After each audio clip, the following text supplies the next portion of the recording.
नुसतं थांबून चालणार नाही, काहीतरी आपण आपल्याकडून स्पष्टीकरण देणं आवश्यक आहे. म्हणून आम्ही आणि आमची सर्व टीम ही राष्ट्रवादी काँग्रेस अजितदादा पवार बरोबर आहेत, राहणार आणि कायमस्वरूपी राहणार. आता मला वाटतं तुम्ही सर्व पत्रकार बांधवांना माहिती आहे की आता आमच्या ज्येष्ठ तसे सहकारी अण्णा बी येत, एकनिष्ठ राहणाऱ्यापैकी मला वाटते मी एक आहे. आणि जर आपण शोधून काढले पक्षाचे, मग कोणत्याही पक्षात शिवसेना, काँग्रेस, भाजप, ह्याच्यात बघा तुम्ही जे काय 2-3च नावं सापडतील तुम्हाला की त्या त्या पक्षाशी आझाद जेव्हापासून पक्ष स्थापन झालेत किंवा जेव्हापासून ते राजकारणात तेव्हापासून, आता मी नाव घेणार नाही त्याचे, पण तुम्ही शोधा 2-3 जणांच्या वर तुम्हाला कोणी सापडणार. आणि मला वाटतं त्यापैकी मी एक आहे. आमचा तो स्प्लिटअप झाला तो मी दादा बरोबर आहे म्हणून तसं दादा बरोबरच आहे. 91 पासून मी दादा बरोबर आहे आणि आज बी मी त्यांच्याबरोबरच राहणार. ही माझी भूमिका स्पष्ट करण्यासाठी आपल्याला या ठिकाणी मी बोलवलं. धन्यवाद. आता आपल्याला काही प्रश्न असतील तर आपण आम्हाला ते बाकी आता कसं असतं, आमचा ग्रुप असतो जिल्हाध्यक्ष, ते सारखे मेसेज असतात, दादा फॉर्म घ्या, हे करा ते करा, ते माझ्याकडे. ठीक आहे. परभणी महानगरपालिकेमध्ये राष्ट्रवादीचे कॅप्टन कोण असेल? नाही, कॅप्टन ही सांघिक निवडणूक आहे ना, आम्हाला सर्व मिळून काम करायचं. मी सर्वांना, माझा उद्देश पहिलेपासून एकच आहे, मी सगळ्या, आता नाव घेणार नाही, मी सगळ्या गटबाजीत पक्ष राहिलेला आहे. 2 गट पहिले होते, पुन्हा 4 गट झाले, म्हणजे राष्ट्रवादीचे पवारसाहेब, मग पवारसाहेब 2 गट झाले. तरी पण पक्षासाठी आपण एक समोर विचार करून आपण मी काम केलं आजपर्यंत, तेच पुढे करतात. पक्षाच्या ठीक आहे, आता येत राहतात जात राहतात, तिथे काही विषय नाही. पक्षाच्या दृष्टीने म्हणजे आता ही प्रक्रिया सुरू करा, जी जिल्हाध्यक्षाची प्रक्रिया असते ते प्रक्रिया चालू करा म्हणून आलेलं आहे. फॉर्म भरा, फॉर्म मागवा, मुलाखती घ्या. काम सगळ्या प्रभागातले अर्ज आहेत का? नाही, काल जे आलेत ना जवळपास प्रभागातले, आणि आमच्याकडे सगळ्या प्रभागात 1-2 प्रभाग सोडले तर सगळ्या प्रभागातले उमेदवारीचे अर्ज आले काल. आणि हे फक्त पदाधिकारी, म्हणजे आमच्याकडे आणखी असे आम्ही कोणाला फोन केले नाहीत की बाबा तू आमच्याकडून लढवतो का, असं काही झालेलं नाही. आम्ही काल बैठक बोलवली, सांगितलं की बाबा कोण इच्छुक आहे तुमचे नाव हे करा. तर माझ्याकडे, आणि मी ज्या मागच्या 15 दिवसापूर्वी ज्यावेळेस पक्षाची मिटिंग झाली, संभाव्य उमेदवाराची मला ज्यावेळेस यादी मागवली होती त्यावेळेस सुद्धा मी सर्व उमेदवाराची यादी पक्षाकडे सपोर्ट केलेली आहे. स्वतंत्र युतीचा आणखी विषय आमच्या समोर आलेला नाही. आता काहीतरी वेगळा विषय, म्हणजे आता स्पष्ट आधी जोपर्यंत लेखी येणार नाहीत आम्हाला, फक्त राष्ट्रवादीच्या थ्रूच ठरला त्याच्यावर मी भाष्य करणं योग्य होणार नाही. आणखी तर काही, आता काल दादा आले, तटकरे साहेब आणखी दिल्लीतच आहेत, आज संध्याकाळी ते येणार आहे. उद्या किंवा परवा ते बसून काय डिसिजन घेतील. मग जसं काल CM साहेबांनी सांगितलं, स्पष्ट केलं, दादाने बी त्याला पुकार दिला, पण ते वरच्या लेवलच्या गोष्टी आहेत. ज्यावेळेस आम्हाला सांगण्यात येईल की बाबा तुम्ही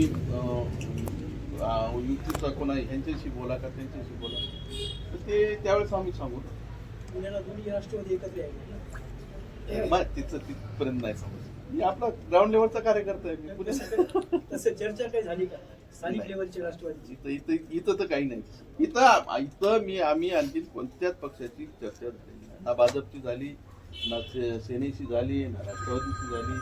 त्यांनी आमच्याशी केले नाही, आम्ही त्यांच्याशी केली नाही. ते बी त्यांच्या श्रेष्ठीच्या आदेशाची वाट पाहतात, आम्ही आमच्या श्रेष्ठीच्या आदेशाची वाट पाहतो. या पक्षाने जर तुम्हाला हे दिलं तर तुमची इच्छा आहे का युती करायची यांच्यासोबत? नाही, पक्षाचा आदेश मान्यच करावा लागेल. नाही ना, पक्षानं तुम्हाला फ्री हँड दिला, तुम्ही निर्णय घ्या स्थानिक लेवलला. तर बघू ना त्यांचा काय प्रतिसाद देतो त्याच्यावर अवलंबून आहे ना. आमच्या जरी मनात युती करायची असेल किंवा त्यांच्या मनात आहे की नाही ती बी बघावं लागेल. पक्षानं जर उद्या आम्हाला सांगितले की तुम्ही बोलणी करा, मला त्यांनी जर पर्याय दिले, आम्ही यांच्याशी बोला आणि होत असेल तर करा, तर ते डिसिजन ज्यावेळेस आमच्यापर्यंत येईल त्यावेळेस आम्ही पुढे पोहोचतो. आणि त्यांच्याकडून प्रत्येक वेळेस स्वबळाची भाषा वापरली जाते त्यांच्याकडून, भाजपकडून. नाही, भाजपचा आता तो त्यांचा विषय, आपण नाही सांगू शकणार.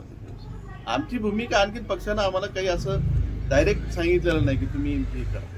पण पक्षाचं काम करत असताना मी जिल्हाध्यक्ष म्हणून मला माझ्या पूर्ण 65 किंवा पूर्ण प्रभागामध्ये उमेदवार उभे करायचे, मला तयारी ठेवावं लागणार आहे. आणि माझा महापौर आमच्या पक्षाचा होईल या दृष्टीने मी काम करतो. काही वेळापूर्वी पालकमंत्री इंटरव्ह्यू केला, तर ते स्पष्ट म्हणजे की आम्ही केवळ शिवसेनेची युती करणार म्हणून. ते त्याचा विषय आहे. आम्ही त्याच्याकडे आणखी गेलोच नाही ना. आम्ही म्हणजे भाजपकडे आम्ही गेलो नाही किंवा त्यांनी आम्हाला प्रस्ताव दिला नाही. जवळपास 16 लढलो पक्ष आदेश आला तर मी काय सांगणार तुम्हाला, पक्षाचा अध्यक्ष म्हणून माझीच हे आता काय आमच्याकडे वेळ नाही, 7 दिवसाचा वेळ आहे. मला माझे 65 उमेदवार तयार करून ठेवावं लागणार, म्हणजे इच्छुक यादी तयार ठेवावं लागणार. उद्या युती झाली तर तिथं काय ऍडजस्टमेंट होती खूप विचार करावा लागेल. नाही झाली तर माझं पूर्ण एक बी जागा रिकामी राहणार नाही, त्यासाठी मला प्रयत्न करावा लागेल. आम्ही काय ते आमची वाट पाहणार, आम्ही वाट पाहणार. ते बी त्याची स्वबळाची तयारी करत असेल, आम्ही बी तयारी जवळजवळ ज्यावेळेस करायची होती ही वेळ, त्यावेळेस मग तो विचार होईल की बाबा काय एखाद्या प्रभाग इकडं होतो का तिकडं होतो, हा विषय नंतर. 65 नगरसेवकांच्या यादीमध्ये ज्येष्ठ राष्ट्रवादीचे नेते माजी महापौर प्रताप देशमुख यांचं नाव आहे की नाही? प्रताप देशमुख, मी एक आणखी क्लिअर करू इच्छितो की मी गेले 7 टर्म या महापालिका सचिवचं काम केलेलं. मी या शहराचा नगराध्यक्ष राहिलेलो, मी या शहराचा महापौर देखील राहिलेलो. म्हणजे नगरपालिकेचं असं कोणतंही पद नाही की मी ते उपभोगलं नाही. आणि ज्या वेळेस मी त्या काउन्सिलमध्ये राहिलो, विकासाचा दृष्टिकोन आम्ही तिथं काम केलेलं आहे, हे सर्व आपल्यासमोर आहे. यावेळेस किंवा मागच्या वेळेस देखील मी निवडणूक लढवली नव्हती आणि यावेळेस देखील मी निवडणूक लढवणार नाही. मी हेच सांगतोय की मी पक्षाचा सर्वसामान्य कार्यकर्ता त्या ठिकाणी महापौर म्हणून बसवायचं आम्ही संकल्प केलेला आहे आणि त्या दृष्टीनं आमचं काम चालू आहे. मध्ये बी नाही आणि उमेदवारीत नाही तर महापौरच्या रेसमध्ये अध्यक्ष म्हणून लढवणार निवडणूक. सभागृहात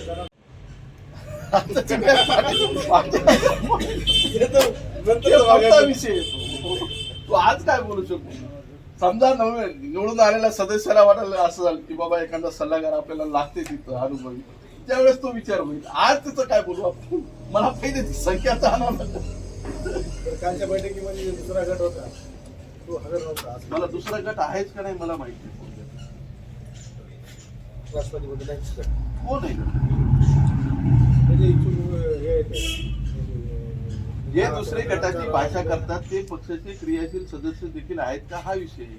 मग जे क्रियाशील सदस्य असेल तर मग ते जर करत असेल दुसरा गट, तर माझ्यात ह्याच्यात नाही आणखी मोठं काही गट. आता पक्षामध्ये उमेदवारी मागणारे खूप आहेत, संख्या वेगळी वेगळी आहे, त्या दृष्टीनं विषय आहे. आता तुम्ही जे आम्ही तर ते दुसरा गट मान्य करीत नाही, कारण मी अध्यक्ष म्हणून मला सर्व पक्षामध्ये जे काम करणार आहे ते सर्व सांगितले. गटातटाचा किंवा नेतृत्वाचा विषय येतच नाही. कालच्या बैठकीला त्यांना काही मी कोणाने पर्सनल फोन करीत नाही. माझं पहिलेपासूनचं तत्व आहे, मी पक्षाचे जे पदाधिकारी ते सगळे ग्रुपमध्ये आहेत, त्यांना मेसेज जातो, त्या मेसेजच्या दृष्टीने सर्व येतात. इंडिव्हिज्युअली कोणाला पक्षामध्ये आमदार असला किंवा मंत्री जरी असला, ज्यावेळेस पक्षाचा विषय असतो त्यावेळेस सर्व एक समान असतात. आमचे राष्ट्रीय अध्यक्ष अजितदादा देखील ज्यावेळेस पक्षाची आमची मिटिंग असते ते बी आमच्या मध्ये बसलेले आहेत. म्हणून कोणासाठी काही विशेष फोन करणे किंवा कोणाला विशेष निमंत्रण देणे हे आमच्या पक्षात प्रथा नाही. सगळं होते. ताळबीन विचारा तुम्ही सांगतो ना, मी कोण तुम्हाला काय अपेक्षित आहे?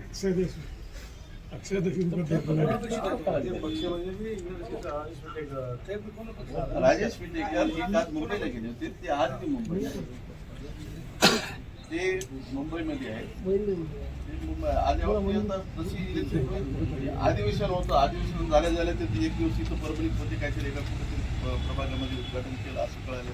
तिथून संध्याकाळी आमची भेट झाली आणि ती चर्चा झाली. त्या काल ह्याच निमित्तानं पक्षाचे काय त्या निमित्तानं ते मुंबईला आहेत. आता 3 वाजता त्यांची अजितदादा आणि तटकरे साहेब आहेत की नाही माहीत नाही मला, पण तिथं बैठक आहे. ते काय निरोप घेऊन येतील किंवा ते काय पक्षाची भूमिका सांगतील.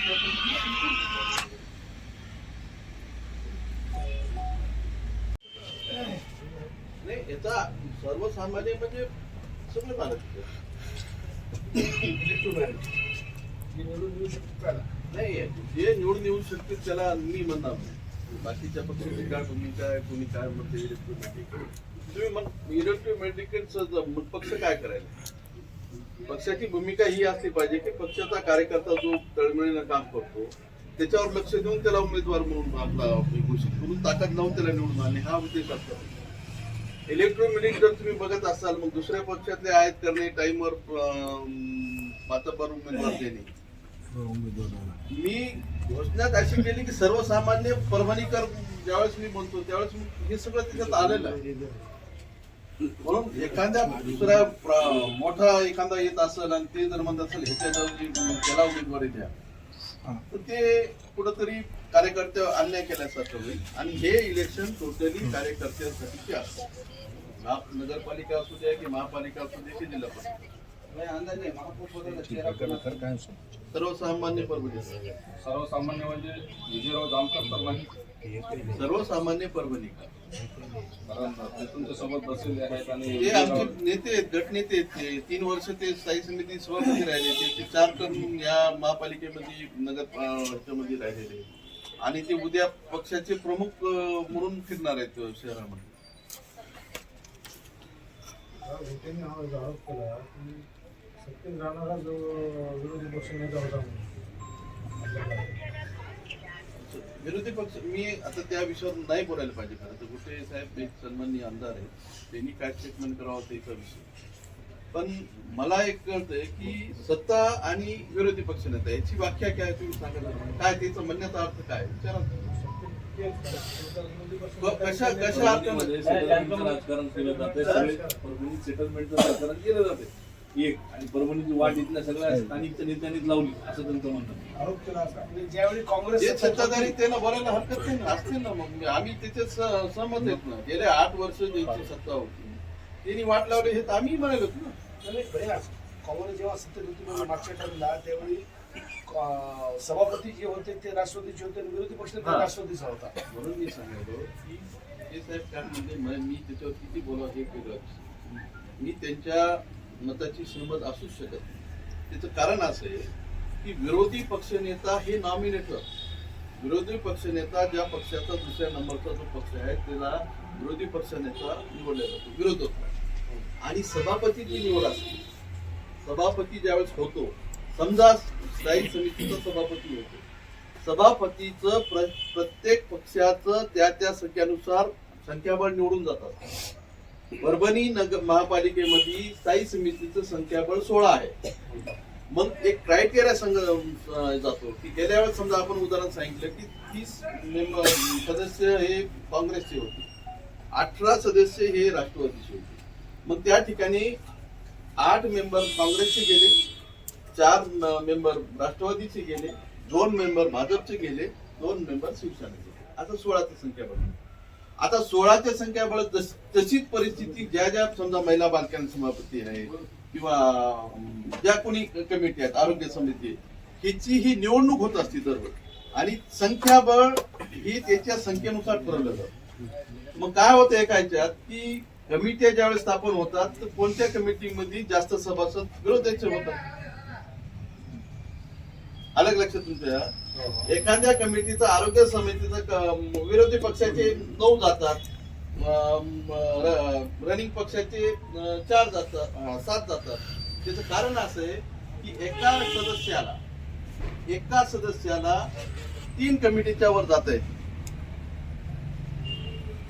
3 कमिटी, एक सदस्य समजा विजय दामकर आहे आणि शंकर आहे, या हे विरोधी आहेत आणि सत्ताधारी आहेत, याला बी 3 ह्याच्यात जावं लागतं, 3 कमिट्यामध्ये, आणि हे बी 3 कमिट्यामध्ये. तर तिथं कमी जास्त होतं संख्या. म्हणून बऱ्याच ठिकाणी असं होतं की सभापती जे आहेत विरोधी पक्षाचे सुद्धा होतात संख्याबळानुसार, कारण तिथं जी संख्या आहे ती कुठं ह्याची वाढते. म्हणून मी तुम्हाला सांगितलं की कुठे साहेब काय बोलले, मी त्याच्याशी त्याला नाही क्रॉस करत, पण ही निवडून येणार एक आमच्या इथे वेळेस होते शहराची वाट कोणी लावली? काँग्रेस. तुम्ही साक्षीदार मी सांगा तुम्हाला जे अपेक्षित म्हणून आणि काँग्रेस म्हणल्यापेक्षा जे 8 वर्ष गेले सत्ता होती हीच आता जी चर्चा चालू आहे, अंडरग्राऊंड ड्रेनेज सिस्टीम आली, समांतर योजना आली, ते कोणाच्या काळातले आहे? राष्ट्रवादीची सत्ता होती, पहिले 2.5 वर्ष मी महापौर होतो, दुसऱ्या 2.5 वर्षामध्ये वटकरताई अध्यक्ष होत्या, त्यांच्या अखेरच्या पिरियड मध्ये आपण हे सगळे प्रस्ताव सबमिट केलेले होते. आणि त्याच वेळेस जे प्रस्ताव आम्ही सबमिट केले होते, तर त्यावेळेसच्या दृष्टीने त्यावेळेस बी आमच्यावर आरोप झाले की तुम्ही जागा घेतली नाही ना, प्रस्ताव कसे हे केले. आज तरी जागेचा विषय संपलाय का? आज तरी युनिव्हर्सिटीने जागा दिली का? आणि जी जागा मागच्या काउन्सिलनं खरेदी केली ती म्हणजे त्या योजनेला पूर्ण होणारी आहे का? मला जितकं कळतंय या शहराचं काम करत असताना, परभणी शहराचा जो वॉटर फ्लो आहे, म्हणजे नैसर्गिक फ्लो ज्याला म्हणतो आपण, तो उत्तर दिशेला आहे, गंगाखेड रोड, सॉरी दक्षिण दिशेला, दक्षिण दिशेला आहे. पिंगळगड नाला कोणीकडे वाहतो? पिंगळगड नाला तर असं वाहतो, पण जेवढे आपले तीन नाले, कादराबादून निघणारा नाला डिगी नाला म्हणतो, तो राईट साईडला वाहतो. वसमत रोडला 3 नाले होते, आता सध्या समशानभूमीतून जो रेल्वे स्टेशनला जातो युनिव्हर्सिटी गेटला, तो एक नाला कोणत्या दिशेला वाहतो? दक्षिण दिशेला. त्याच्या पलीकडे 2 नाले जे होते ते आता अस्तित्व नाही राहिलं, म्हणून वसमत रोडला एवढं पाणी वाहतंय, जमा होते. त्याचा सुद्धा नॅचरल फ्लो कोणीकडे आहे? मग ती जागा तुम्ही उत्तर दिशेला कशी काय खरेदी केली? मग पाणी गंगा उलटी वाहणार आहे का? म्हणजे तुमचं पाण्याचा फ्लो उलटा जाणार आहे? ह्या काही तांत्रिक गोष्टी आहेत. आणि जागेचा प्रश्न आणखीन हे झालेला नाही. आता तो त्याच्यात हे करायचा, काय म्हणतात, तो वाटा महापालिका 10% वाटा भरण्यासाठी मला 6 वर्ष फेटावं लागलं. 10% वाटा पाणी पुरवठा योजनेसाठी. त्यात बी आम्ही 6% जवळपास शासनाकडून म्हणजे शासनाकडून हप्ता भरून घेतला. त्यावेळेस कुठं पाणी पुरवठा योजना, त्यावेळेस जर आम्ही डिसिजन घेतलं असतं तर तुमच्या प्रत्येक व्यक्तीवर 3,500 रुपये महापालिकेने वसूल केले आहे. ते आम्ही त्यावेळेस केले नाही. आता 122 कोटी रुपये समांतर योजनेमध्ये जमा करायचे. समांतर म्हणजे तुमचा वाटा भरायचा म्हणजे कुठून भरायचा? तुमच्या खिशातून भरायचा, सर्वसामान्य नागरिकाच्या खिशातून भरायचा. आणि एवढा 122 कोटी रुपयाचा निधी महापालिका कुठून आणणार? हा एक इव्हन समांतर योजनेचा जो 20-22 कोटीचा हिस्सा आहे ना, ते कुठून आणणार? प्रश्न तेच उपस्थित होतोय की जर समजा शहराच्या विकासाचा प्रश्न असत, आता हे सगळं तुम्ही सांगता, याच्यावर कोणी काय बोलत का नाही? बोलायचा विषय नाही. बोलायचं म्हणजे कोणी बोलायचं? आता तुम्हाला माहिती आहे की हे मी विषय आहे. मी आज समजा आज बोल, मी सत्तेच्या बाहेर नाही असलं तरी पण शेवटी परभणीकर नागरिक झोपलेत का? ते आता परभणीची जनता मग सहनशील म्हणजे किती दिवस सहनशील? मला हे 1 मिनिट माझं हे एवढं कम्प्लीट करू द्या. तर ह्याच्यात मला एक कुठंतरी गोड बांगल दिसते की योजना पूर्ण करायलो, आम्ही असं करायलो, जे कोणी नेते बोलत असतील किंवा काय करतात, हे इतक्या लवकर पैसा निधीत जमा होणे शक्य नाही. वेगळ्या वेगळ्या प्रकारे हे टेंडर प्रोसेस करणे, याला फायनलला कुठेतरी नेऊन फेकवणे आणि मोबिलायझेशन ऍडव्हान्स एक देण्याची प्रथा असते, जे की प्रताप देशमुख ज्यावेळेस होता नगराध्यक्ष होता त्यावेळेस मला सुद्धा दिला असता, पण मी दिलेला नाही. 10% 20% मोबिलायझेशन ऍडव्हान्स घेऊन आपली एजन्सी कुठेतरी नेमून ते मोबिलायझेशन ऍडव्हान्स उचलून घ्यायचा आणि ही योजना पुन्हा 10-20 वर्षासाठी रेंगाळत ठेवायची की काय, असा कुठेतरी मला या योजनेच्या माध्यमातून ते काय दिसायला तरी हे माझ्या डोळ्यासमोर दिसतं. मला जे दिसायला ते मी तुमच्यासमोर व्यक्त होऊ शकते, दुसरा काही विषय असू शकत, पण हे पैसा आणणार कुठून? आणि हे जर पैसा आणणार असेल तर आपल्या शासनाकडेच हे मागणी करावं लागेल आणि शासनाला जर दिलं तरच ही योजना पूर्ण होणार. नाही तर या योजनेचं पूर्ण मला तर जे दिसते ते पूर्ण अंधारात. महापालिकेत तुमचे मुद्दे काय राहणार? हेच मुद्दे राहणार. महापालिकेचे पद नाही, ते मुद्दे कसे करणार? योजना येणार, योजनेला पैसे भरायला पैसे नाही. हो ना, मग 8 वर्ष गेले नव्हते. 8 वर्ष कशाला? 2016ला ज्यावेळेस 15 किंवा 16 मध्ये त्यावेळेस झालेला DPR बरोबर आहे. आणि आजचा 8 वर्षानंतरचा डिप्यार काउंट करा तुम्ही किती वाढ असेल. तुम्ही सत्य उद्या आले नाही तसं बाजूला. आम्ही आता सगळं सांगितलं, उद्या काही काही राहू दे ना मग. नाही, थोडी सगळी बेसिक माहिती आहे. दक्षिणेकडून उत्तर आहे, सगळं आहे. चमूत माहिती मग तुम्ही माघार का घेतली यावेळी? यावेळी तर रिटर्न गरज होती तुमची. महापौर म्हणून आपण म्हणून विचारच कधी केलं तर माघार द्यायची. निवडणूक लढवणार नाही असं म्हणून निवडणूक मी मागची बी लढवली नाही ना. तर असं महापौर पाहिजे मला कुठंतरी आता सांगा ना, पुढं कुठंतरी राहू द्या ना. काही इथंच राहू द्या, डबक्यात होतं नाल्या साफ करायला होतं का? 91 पासून मी नाल्या साफ करायलो. ज्या काँग्रेसनं वाट लावली शहराच्या आता तुमचा आरोप. आता युतीमध्ये जर समजा ठरलं तर तुम्ही बसणार का सोबत त्यांच्या ज्यांनी वाट लावली? हेच पक्षाचं काही गोष्टी आम्हाला कुठून कसं सांगता येतं. आम्ही आमच्या भावना पक्षाकडे कळवलेले आहेत. पक्ष त्याच्यावर काय सांगत त्याच्यावर आम्ही भाष्य करतो. मला वाटतंय का आम्ही पक्षाकडे आमच्या भावने पक्षाने आम्हाला विचारलं नाही काय, आम्ही सगळं केलेलं आहे. पण एक काय असते की राज्याचा प्रश्न, एक त्या परभणीचा प्रश्न, 29 महापालिका आहे, उद्या येणाऱ्या 36 काहीतरी जिल्हा परिषद, ह्या दृष्टीनं पक्ष सारांचा विचार करत असतो. त्या दृष्टीनं आपण पूर्ण काय निर्णय घेतो. आम्ही आमच्या भावना कळवलेल्या आहेत.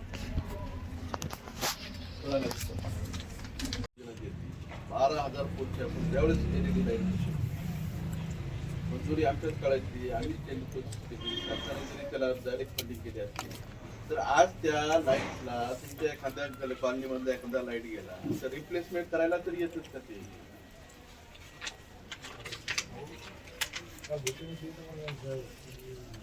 बोललं पाहिजे. कोणीतरी बोललं पाहिजे, मी बोलायचो ना. हो भाई, इतक्या दिवसातून 5 दिवसांनी तुम्ही आता फेसमध्ये आले आम्हाला. नाराजी तुमची शहरवासियांवर आहे का कोणावर आहे तुमची? पक्षावर आहे. मी शहरवासी नाराजी नाराज शहरपती. पण मी आज तुमच्या माध्यमातून एवढं सांगू इच्छितो की शहरवाशाने बी ह्या सगळ्या गोष्टीचा विचार केला पाहिजे, प्रश्न विचारले पाहिजे.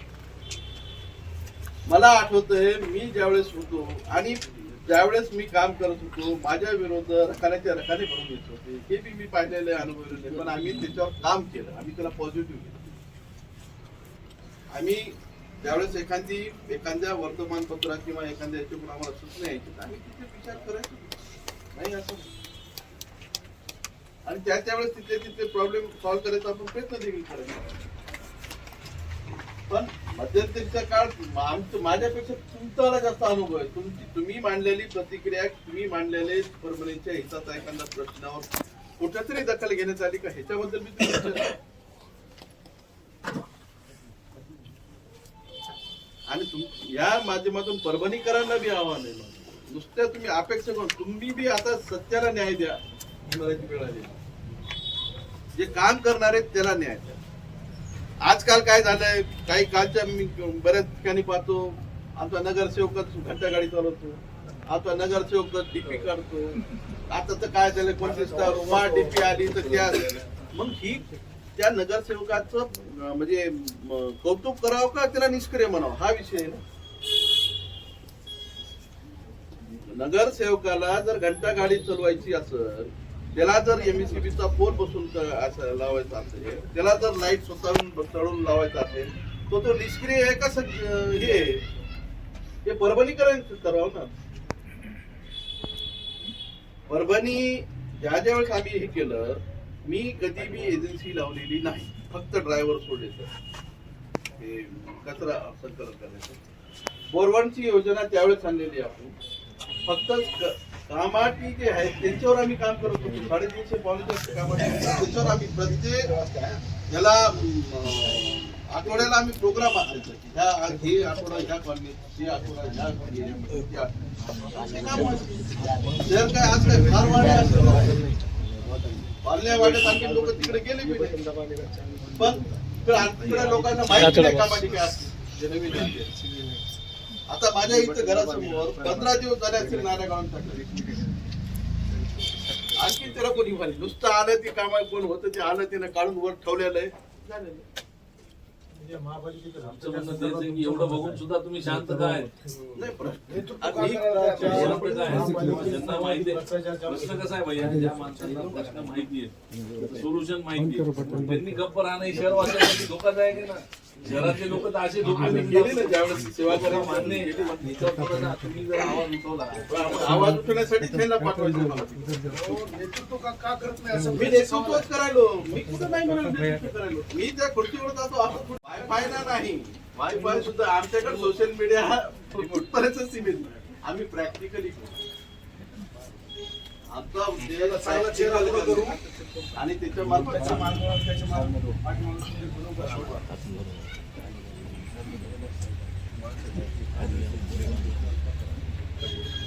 आणखीन काय विचार पुन्हा नाही म्हणतात त्याला अति अति अति प्रचंड भ्रष्टाचार बाहेर आणणार आणणार उद्या सत्ता आल्यावर हे सगळे विषयाला हात घालणार. काय रेकॉर्ड तर पुढे जाणार नाही. रेकॉर्ड कुठे जाणार आहे का? तुमची टॅगिंग कशी होती त्या ह्याची तुमच्या शहराची एक सूत्र असते प्रत्येक गोष्टीचं त्या सूत्रानुसार ते हे होते. आता परभणीतून दरडोई जर 20 टन कचरा निघत असत आणि तुमचं महिन्याचं बिल समजा 30 समजा 2 टन धरला तर 3 दोन्ही 60. आपण एक एक्झाम्पल 60 टन कचरा महिन्याला निघायला. तुमची आज बिल 60 च्या ऐवजी 120 टनाची. कचरा आला कुठून? गाड्यांचे वजन वाढवून जवळ टाकू. गाड्या एकाच गाडीचे 10 वेळेस हे टॅगिंग जे करणार हेच आहे. मी जीपीएस सिस्टीम सुद्धा लागू केली होती. घंटा गाडीवर एक प्रत्येक माणूस कलेक्शन लावतो. आज तुमच्या घरी जर घंटा गाडी येत असेल तर तुम्हाला स्वतः 2 बकेट देऊन द्यावं लागते किंवा आमच्या वहिनी असेल कोणी घरी असेल त्याला बकेट देऊन. आमच्या काळामध्ये आम्ही अरे घंटा गाड्या बी हे जे म्हणाले 70 घंटा गाड्या त्यावेळेस मीच घेतलेल्या आहेत माझ्या कार्यक्रमामध्ये. त्याच्यानंतर घंटा गाडी तरी घेतली काही आता कचरा न करता स्कॅनिंग सुरू आहे. चालू आहे ना. तुम्ही आवाज उठवायला तेवढा तुम्ही आवाज येतो सर्वांचा पण काही दिवस कुठे कुठे दखल घ्यायला तयार नाही. रोडच्या संदर्भात मी सांगतो तुम्हाला मी माझ्या काळामध्ये जेवढ्या वर्क ऑर्डर केल्या होत्या त्या IRC नॉर्मच्या हिशोबाने केल्या. इंडियन रोड काँग्रेसचा जो नॉर्म्स आहे रोड करण्याची जी पद्धत आहे जसं आता 3 रोड पाहिजे समजा आपण जसा हे रोड केला पण तसं बोलतो काय म्हणजे आणि कॉलन्या बघा त्यावेळेस माझ्यावर काही टीका झाली की ते एवढाले उंच रोड करायला तुम्ही काय हे व्हायला. तर ते एक ठिकाणी त्या क्षीरसागरच्या घरासमोर जे झाला होता ना ते आमच्या इंजिनियरला त्यावेळेस लक्षात आलं नाही. त्यानं ते वरूनच ते माप दिलं वरूनच टाकून दिला. मग पुन्हा ऍक्च्युअली त्याला खोदायचं 1 फूट 2 फूट आणि ते खोदून ते पूर्ण तेवढं नवीन मटेरियल वरून जे रोड व्हायचे त्याला एक IRC म्हणजे इंडियन रोड काँग्रेस कार्य हे त्या पद्धतीने केलं. मी गेल्यानंतर माझ्या काळातल्या जवळपास 18 कोटीच्या वर्क ऑर्डर रद्द करून पुन्हा डांबरीकरण किंवा आपल्या BNCच्या ह्यानं केल्यानं जाहीर आरोप केले तुम्ही. आणि प्रमुख रस्ते होते त्यावेळेस रद्द करून कुठेतरी थातुरमातुर काम करण्यात आली.